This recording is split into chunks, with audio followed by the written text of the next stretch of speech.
La filosofía como madre de toda emancipación. ¿Por qué es Heidegger el más importante filósofo del siglo XX? Hay nazismo en Ser y Tiempo, Domingo Faustino Sarmiento, y el libro más excepcional, Facundo, Civilización y Barbarie, el gran libro sobre América Latina. Y lo que dice Sartre en una de sus más bellas frases: un hombre es lo que hace con lo que hicieron de él. Foucault va a decir: el hombre ha muerto. Si se piensa en filosofía, lo que se piensa es la totalidad.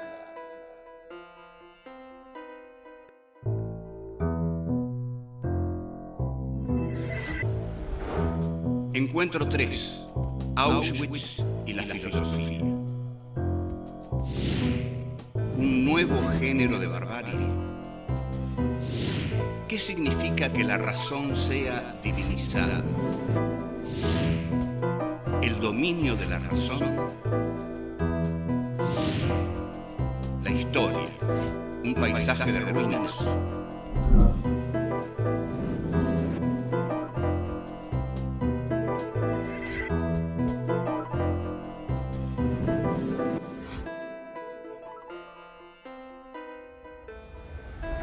El tema que vamos a tratar hoy es duro, pero hay que tratarlo.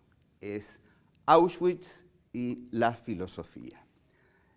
Nuestro punto de partida va a ser la Escuela de Frankfurt y dos pensadores de la Escuela de Frankfurt, que son Theodor Adorno y Max Horkheimer, que emigraron a Estados Unidos. Y en California, a partir de 1940, empezaron a escribir un libro que se transformaría en un libro fundamental del pensamiento filosófico del siglo XX, Dialéctica de la Ilustración. Son charlas que tuvieron Adorno y Horkheimer en California y, bueno, se publica en 1947. El problema que se plantean Adorno y Horkheimer es cómo en 1940, después de esa esperanza excepcional que el iluminismo, la Revolución Francesa, los enciclopedistas, Voltaire, Diderot, D'Alembert, Rousseau, Kant, todos esos pensadores que confían en la razón humana, en el gran relato del racionalismo, de la razón humana, que dice: el hombre, por medio de su razón, va a alcanzar la plenitud, va a alcanzar la felicidad, va a llegar a una sociedad bien organizada, civilizada. La razón es el progreso, las luces de la razón van a curar todas las enfermedades, todos los males sociales, van a ser la felicidad del hombre cuando se llegue a una sociedad racional. ¿Cómo es posible? ¿Cómo es posible, entonces se preguntan Adorno y Horkheimer, que hayamos llegado a esto, a una nueva forma de barbarie y a una forma extrema de barbarie como la que ellos ven en Europa en 1940?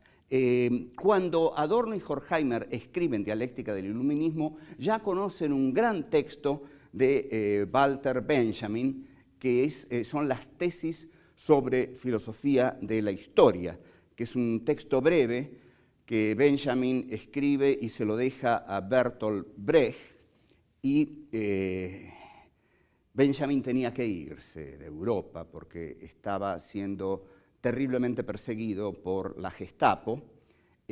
Adorno le escribe desde su, en realidad, exilio de lujo en California, y le dice que se exilia inmediatamente, y Benjamin le contesta: todavía hay causas que defender en Europa. Benjamin era un hombre sencillo, un hombre de pequeña estatura, tremendamente inteligente, judío, un hombre de fe, un hombre que tenía una teoría sobre el Mesías, que el Mesías no iba a llegar al final, sino que el Mesías aparecía por ciertas endijas de la historia en determinados momentos muy especiales. Bueno, esto lo desarrolla en las tesis sobre filosofía de la historia. Benjamin huye, efectivamente, decide huir, y decide cruzar la frontera francesa hacia España, en Portbou. Cuando llega a la frontera, precisamente ese día se cerró la frontera.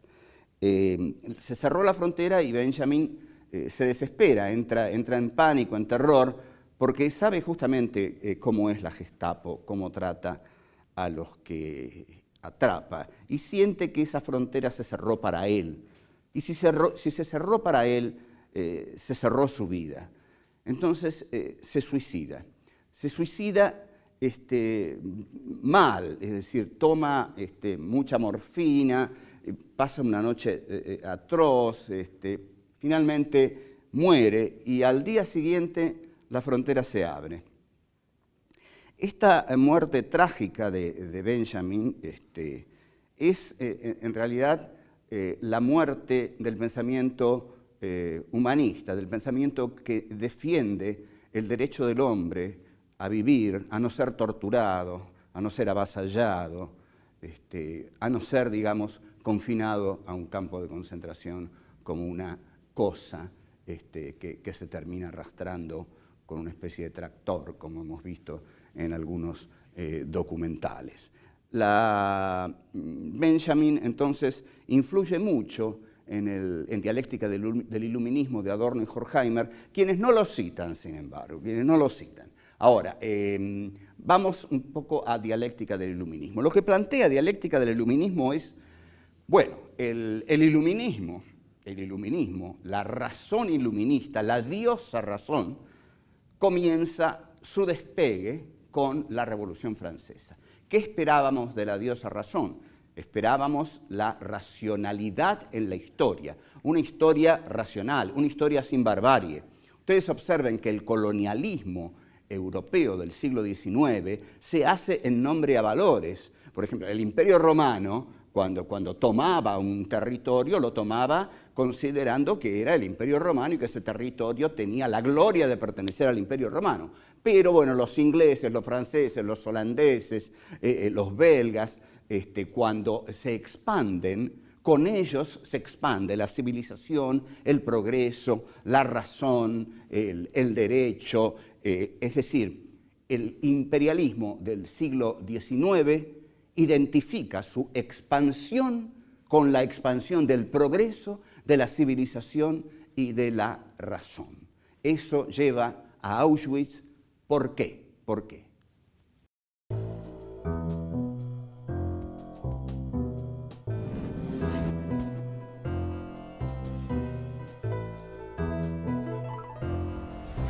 Tengamos en cuenta que con la Revolución Francesa se produce esta divinización de la razón. ¿Qué razón es esta? Es la razón de la burguesía capitalista. Es la racionalidad capitalista que se erige a sí misma como divinidad, es decir, la diosa razón. La diosa razón es la que va a solucionar todo. Incluso a partir de 1831, con el curso de filosofía positiva de Auguste Comte, aparece el positivismo, que es la filosofía que la generación del 80 toma aquí en la Argentina, bueno, para decir que, bueno, aquí está, estos son los hechos han obedecido a un orden racional, acá en el 80 dicen, ha triunfado la civilización, han triunfado las ideas, ha triunfado el progreso, y a lo largo de todo el siglo XIX, ahí donde entra Europa, entra el progreso, entran las ideas, entra la racionalidad. Entonces, este culto a la razón, ¿por qué ha provocado tantas monstruosidades? ¿Cómo puede ser que la diosa razón no haya hecho más que provocar atrocidades, y sobre todo la atrocidad para Adorno y Horkheimer, que son los que analizan esto en Dialéctica del Iluminismo, la atrocidad de Auschwitz? ¿Por qué? Atención, porque Auschwitz es un hecho racional. Generalmente se usa un esquema absurdo con el análisis del hitlerismo. Se dice que fue un hecho irracional. Esa irracionalidad del hitlerismo, no, ese no fue un hecho irracional, fue un hecho de la razón humana. el hitlerismo, fue la aplicación de lo que Adorno y Horkheimer llaman la razón instrumental, es decir, una razón, instrumento para dominar a los hombres. Incluso cuando Eichmann es juzgado en Jerusalén, Hannah Arendt escribe el mejor de sus ensayos, que se llama Eichmann en Jerusalén, un ensayo sobre la banalidad del mal. ¿Y qué es la banalidad del mal? La banalidad del mal es el mal burocrático, el mal racional. En la película Garage Olimpo se vio que cuando los torturadores entraban a la ESMA, fichaban, ponían la tarjetita y fichaban. Es decir, era un trabajo burocrático como cualquier otro trabajo burocrático. Es decir, la tortura es burocrática, es un empleo el de torturador. Eichmann, entonces, para él el mal era banal, no tenía importancia, él solo cumplía su trabajo. Hay que matar hoy 10.000 personas. Bueno, hay que matarlas y lo fundamental es cómo hacemos desaparecer los cuerpos. Ahora, Auschwitz es también la expresión de la racionalidad alemana, de la burguesía alemana que necesita expandirse y para expandirse necesita, digamos, la exaltación de su pueblo. Para exaltar a su pueblo señala como elemento demoníaco de la sociedad al judío, ¿no? Aquel que es apartado, como el apartheid en Sudáfrica, los negros son apartados, acá los judíos sufren el apartheid y son perseguidos porque son los que se van a devorar a Alemania. El racismo alemán tiene una característica notable con respecto al judío. No lo mata, no lo desprecia por inferior, como se hace con el negro en Estados Unidos, por ejemplo, sino por superior. Es decir, dicen, los judíos son más inteligentes que nosotros, dicen los nazis, y nos van a robar nuestro país porque son muy inteligentes, hay que matarlos. Este es el racionamiento de un nacionalsocialista. Como el judío es tan inteligente, se van a robar todo el país, van a manejar las finanzas. El ario, y esto lo dice Nietzsche dice, el ario no tiene que ser inteligente, dice Nietzsche, tiene que ser un guerrero. Entonces, digamos, los guerreros de las SS, de las SA, los guerreros alemanes, no quieren ser inteligentes, quieren ser aves de rapiña, quieren ser halcones. Entonces, el judío sí, es inteligente. Walter Benjamin, era muy inteligente, había que perseguirlo, había que matarlo.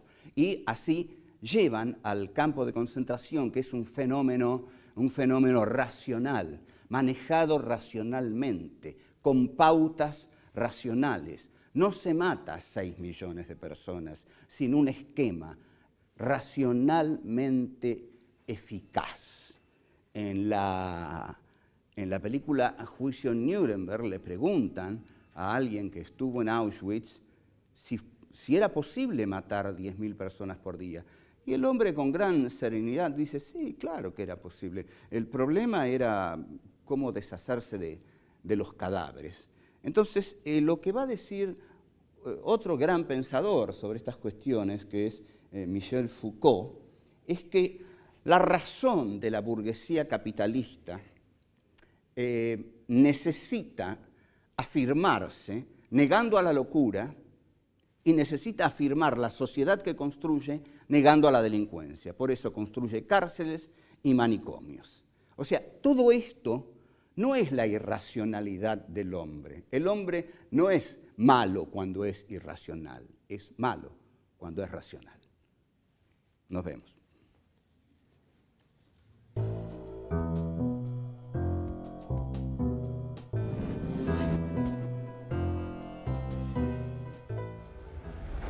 Lo que marcan Adorno y Horkheimer en Dialéctica del Iluminismo es el dominio de la razón por sobre la totalidad del hombre. Lo que quieren decir es que el hombre es más que razón, pero que para colmo el uso que le ha dado a su razón es un uso para esclavizar, para dominar, para someter a la naturaleza y a los hombres.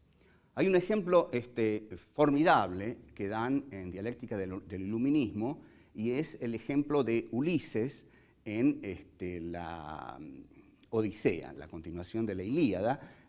Ulises va volviendo a Ítaca y no quiere oír el canto de las sirenas, es decir, se niega al placer por miedo a perder la razón, porque escuchar el canto de las sirenas es enloquecer. Entonces Ulises no quiere enloquecer, pero quiere oír el canto de las sirenas. Entonces, como él es el patrón del barco, ordena que lo aten a un mástil, lo atan a un mástil, y todos los demás se tapan los oídos y siguen remando. Ulises pasa frente a la isla donde están las sirenas, escucha el canto de las sirenas y desesperadamente intenta liberarse de sus ataduras, pero son tantas las ataduras que se puso que no puede liberarse.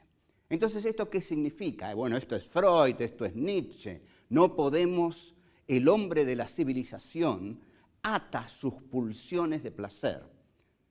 La cultura existe porque nos maniatamos, nos prohibimos nuestras pulsiones de placer. ¿Qué es lo que quiere Ulises? Quiere ir hacia las sirenas, pero ir hacia las sirenas, que es lo que le pide su goce, para utilizar una terminología un poco lacaniana, su goce le pide ir hacia las sirenas, pero su razón le dice: si vas, enloquecerás. Entonces, quiere oír el canto, pero se ata. El hombre de la cultura es, entonces, para Adorno y Horkheimer, un hombre maniatado. Todos nosotros somos hombres maniatados porque queremos la seguridad de la mediocridad cotidiana y no el riesgo de la locura ante el goce descontrolado.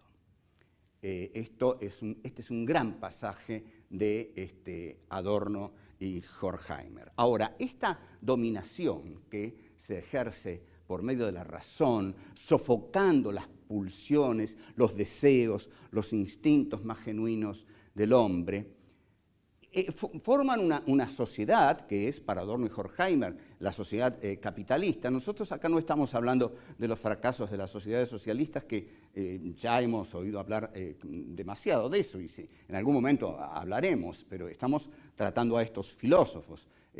Adorno y Horkheimer hablan de esta racionalidad burguesa que, como razón instrumental que domina a los hombres, lleva su instrumentalidad hacia el campo de exterminio de Auschwitz, donde son racionalmente exterminados 6 millones de judíos, gitanos, homosexuales. En el tema de Auschwitz está el tema de Dios. Es un tema muy, muy complejo, y más de un teólogo se pone de muy mal humor cuando se menciona el tema de Dios con respecto a Auschwitz, pero más de un filósofo ha preguntado dónde estaba Dios en Auschwitz. E incluso Primo Levi, que es el gran escritor judío, que escribe Si esto es un hombre, los hundidos y los salvados, dice: existe Auschwitz, no existe Dios. Y Karl Levitt, que también es un gran pensador judío, discípulo de Heidegger, dice: luego de Auschwitz es imposible pensar un Dios totalmente bueno. Es muy contundente todo esto. Hay un tango incluso genial que dice: ¿dónde estaba Dios cuando te fuiste? O sea, nuestra tanguística es tan excepcional que puede ser comparada con los grandes filósofos del siglo XX. Es lo mismo. ¿Dónde estaba Dios cuando te fuiste? La razón instrumental, es decir, esa razón que se constituye para dominar a los hombres y para dominar la naturaleza, comienza por arrasar la naturaleza, por industrializarla, por volver a la naturaleza, digamos así, un arma de guerra. Al volver a la naturaleza un arma de guerra, un arma de consumo, un arma de mercancías, la razón instrumental llega, por supuesto, hasta hoy. Hoy estamos viviendo sumidos en la razón instrumental. La instrumentalidad de la razón es hoy la racionalidad del imperio bélico comunicacional estadounidense, que ha decidido, digamos, una colonización casi generalizada del mundo para protegerse de él. Es decir, lo que hace Estados Unidos es, para protegerme del terrorismo, voy a conquistar todos los lugares que pueda y voy a declarar guerras preventivas si es necesario. Ahora, lo que está ocurriendo en estos momentos en Irak, que es muy poco lo que sabemos de lo que ocurre verdaderamente en Irak, pero sabemos que ocurren horrores, es la razón instrumental bélica puesta al servicio del poder. El poder y la razón van de la mano. La razón está al servicio del poder.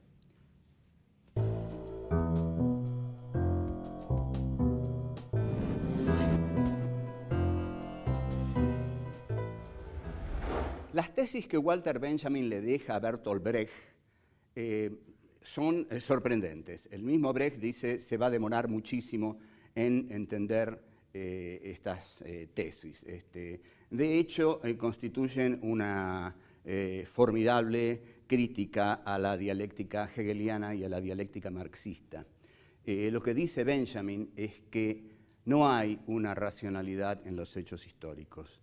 Que los hechos históricos no responden a una necesidad interna, dialéctica, inmanente, racional, que los vaya sucediendo los unos a los otros.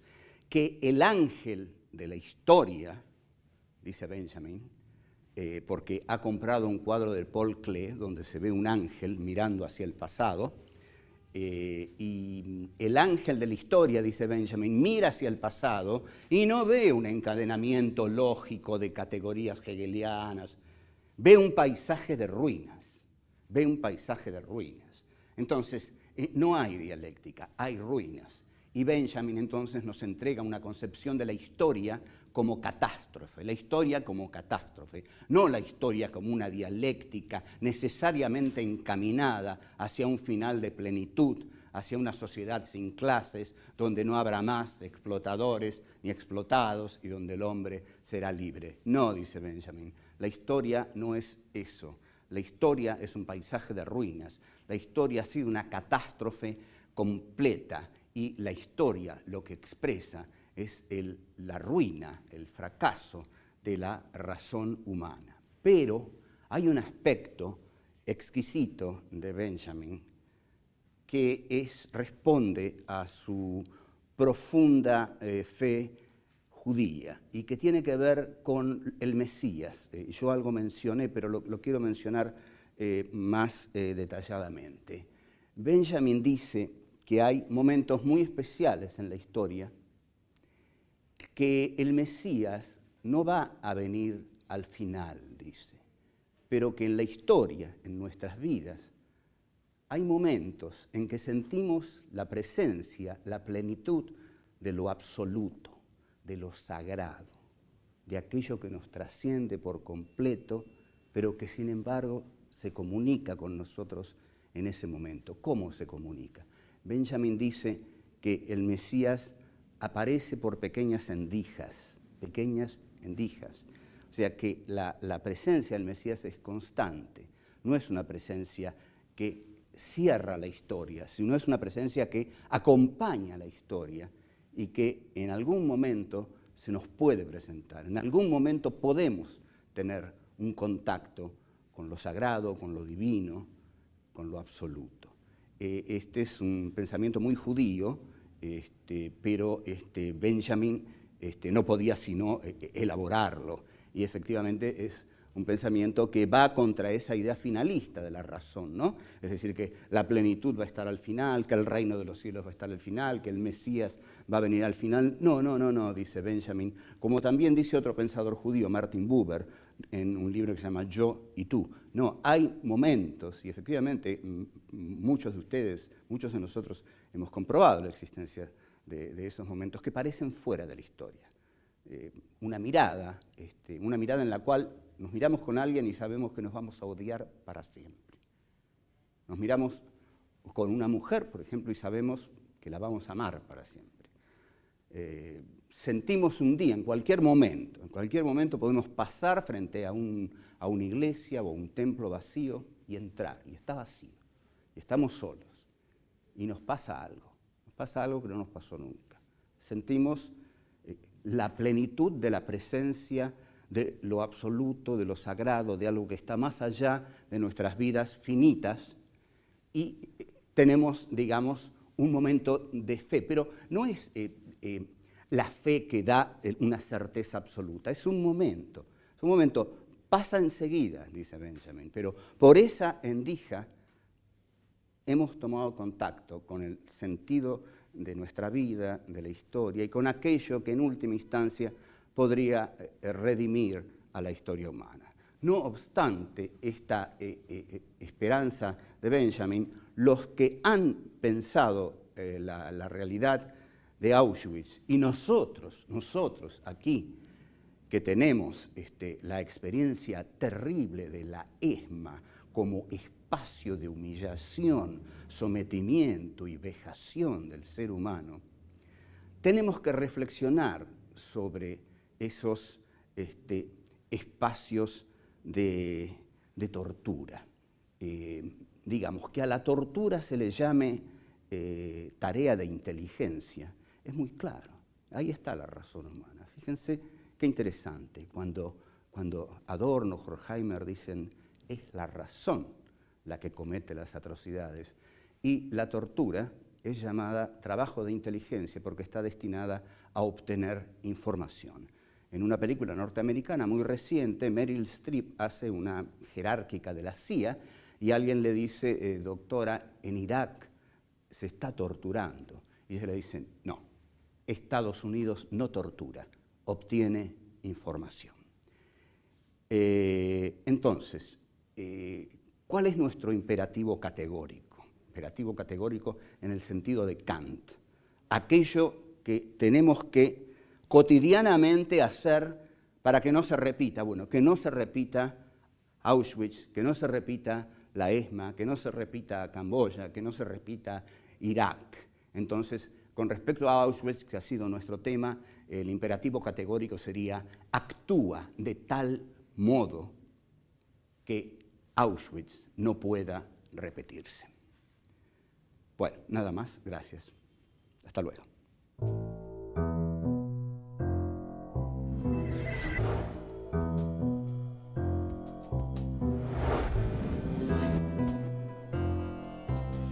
El imperialismo del siglo XIX identifica su expansión con la expansión del progreso, de la civilización y de la razón. No hay una racionalidad en los hechos históricos. El poder y la razón van de la mano. La razón está al servicio del poder.